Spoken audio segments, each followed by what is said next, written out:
10-year note yields pulled back midweek. Recall we got as high as 164 earlier in the week. We did see a modest pullback, got us back to 160. We did not spend much time below it, but right now the market's kind of shaking its head after making that big move in the month of November from 141 all the way up to 164. Now we're starting to lose some of that upward momentum. We're starting to see yields come back down. We see prices go higher.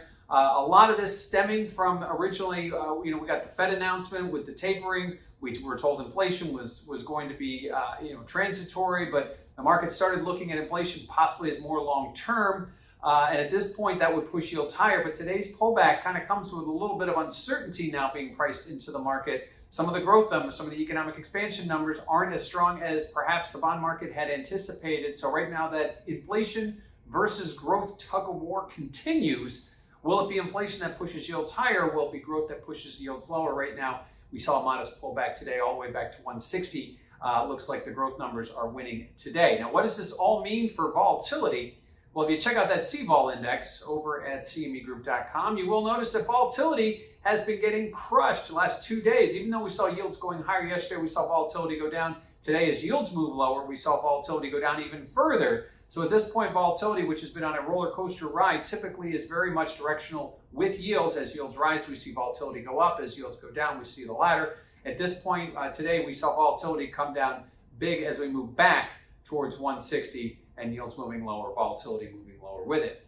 Lastly, what do we have ahead? Well, tomorrow we have the claims number, that in-the-moment jobs look, expecting claims to continue to decline. That's a positive thing. We also get the Philly Fed index, which is expected to be roughly unchanged around 24.